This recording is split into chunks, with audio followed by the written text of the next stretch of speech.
మీరు అమాయకత్వం నటిస్తున్నారు అనిపిస్తుంది. వాళ్ల మధ్య ఇంత తీవ్రమైన విరోధ వాతావరణం ఉన్నా మీకు ఎంత మాత్రం తెలియదనడం విశ్వసనీయంగా లేదు అన్నారు జడ్జి గారు.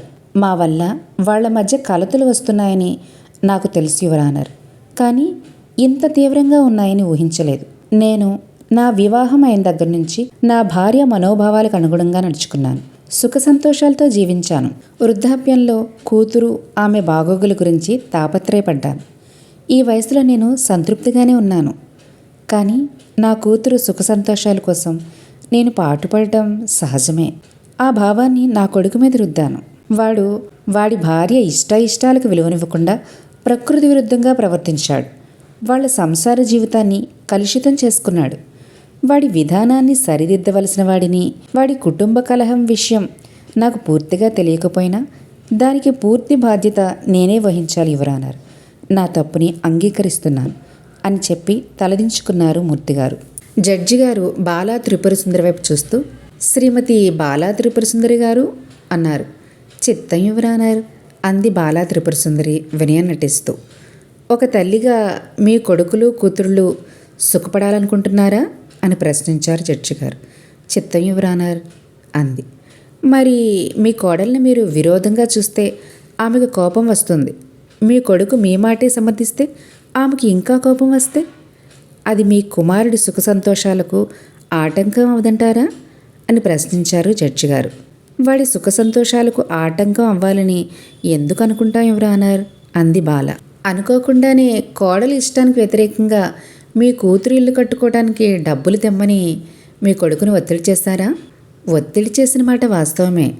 వాడు అతి మొహమాటానికి పోయాడు.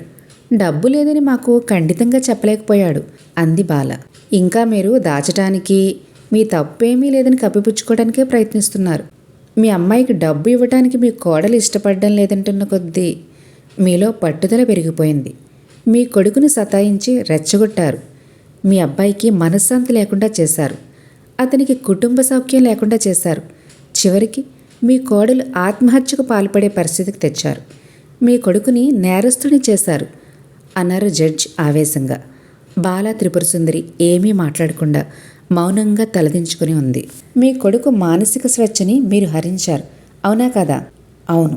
అతిగా పెద్దరికానికి పోయి అందరూ నా పెత్తనంలో ఉండాలని గయ్యాళిగా ప్రవర్తించాను అని బాలా త్రిపుర సుందరి చెప్తూ ఉండగా అక్కడక్కడ కాలిన గాయాలకు కుట్లతో వీల్ చైర్ మీద కూర్చుని ఉన్న పద్మని ఆదిత్య నెమ్మదిగా తోసుకుంటూ వచ్చాడు.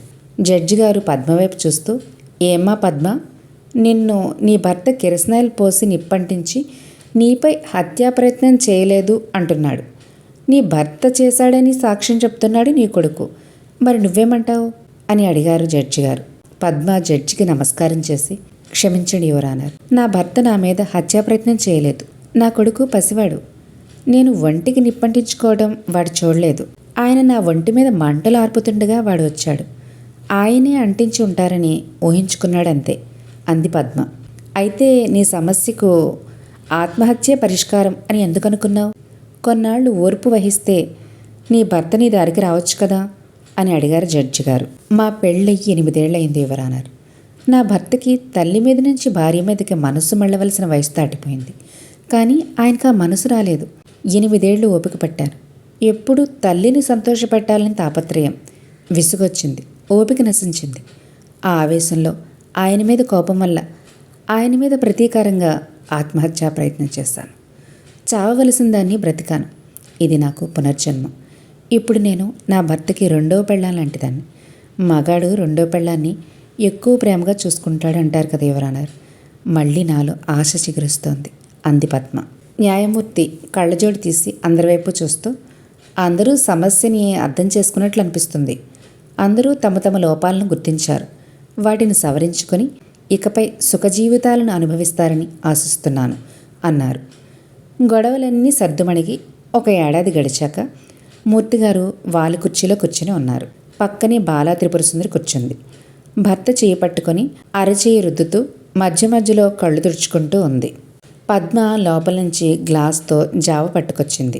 రవీంద్ర ఆ గ్లాస్ అందుకుని తండ్రి చేతికిస్తూ, నాన్న జావ తాగండి అన్నాడు. బాల మూర్తిగారి వైపు దిగులుగా చూస్తూ, చచ్చి బతికినట్లయింది, ఎంత జబ్బో నా అదృష్టం బాగుంది, దేవుడు దయతలిచాడు అంది. అవునమ్మా, గుండె జబ్బంటే మాటలా అన్నాడు రవి. అయిపోయింది, మా పని అయిపోయినట్లేరా అంది బాల ఏడుపు గొంతుతో. అవే మాటలమ్మా, గండం గడిచింది, రోగం తగ్గింది, నాన్న క్షేమంగా ఇంటికి వచ్చారు, ఇంకెందుకు బాధపడతావు అన్నాడు. నువ్వన్నది నిజమే, మీ నాన్న ప్రాణాలు దక్కాయి, నా పసుపు కొమ్ము గట్టిది, కానీ ఇంకా ఎప్పటికి లేచి తిరుగుతారో. నాకు చూస్తే మోకాళ్ళ నొప్పులు, లేవలేక కూర్చోలేక చచ్చిపోతున్నాను. రోజులు ఎలా వెళ్తాయో ఏమిటో దిగులుగా అంది బాల. అంత లేవలేకపోతూ ఇక్కడెందుకమ్మా, మాతో వచ్చి ఉండకూడదు హాయిగా అని రవి అంటుండగా పద్మ అక్కడికి వచ్చింది. అత్తగారి పక్కన కూర్చుని ఆమె వైపు తిరిగి, అవునత్తయ్య, మీరు ఇలా ఉంటూ మావయ్య గారిని ఏం చూసుకోగలుగుతా చెప్పండి, మాతో వచ్చేయండి, మేము చూసుకుంటాం కదా అంది. అవునమ్మా, ఎప్పుడు అవసరం అనుకున్నా వెంటనే డాక్టర్ దగ్గరికి వెళ్ళొచ్చు. ఈ ఊర్లోనే ఉంటే అప్పటికప్పుడు అవసరమైతే డాక్టర్ దగ్గరికి వెళ్ళాలంటే ఎంత కష్టం అన్నాడు రవి. అంత మాట అన్నారు, అదే చాలమ్మా. ఇన్నేళ్ళు ఇక్కడ బ్రతికి ఇప్పుడు సొంతిల్లు పొలం ఇవన్నీ వదులుకొని ఎలా రాగలనరా అంటూ మూర్తిగారు భుజం తట్టింది బాల. అక్కడ మేముంటున్నది సొంతింట్లోనే కదమ్మా, ఇక్కడ పొలాలు ఎవరికొకరికి కౌలుకిచ్చేయడం ఎలాగో తప్పదు. నువ్వు చెప్తున్నది నిజమేరా, అయినా పుట్టిన ఊరి మీద మమకారం వదులుకోగలమా చెప్పు.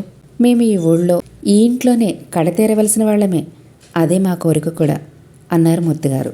మీ ఇష్టం నాన్న, మీకు ఎలా ఉండాలంటే అలా ఉండండి, మీరు సంతోషంగా ఉండాలి అంతే అంటూ రవి వాళ్ళ అమ్మ వైపు తిరిగి, అమ్మ పోనీ ఓ వంట మనిషిని పెట్టుకోకూడదా?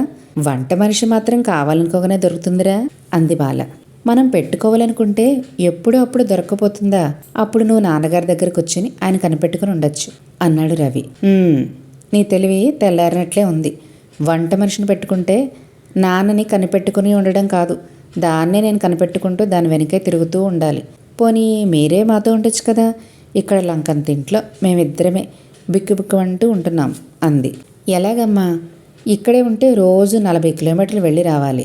అలాగంటే అలారా, ఎంతమంది వెళ్ళటం లేదు? నీకు బండి ఉంది కదా, లేదా బస్సు మీద వెళ్ళొచ్చు. సరే అమ్మా, నేను ఎలాగోలా ఆఫీస్కి వెళ్తాను.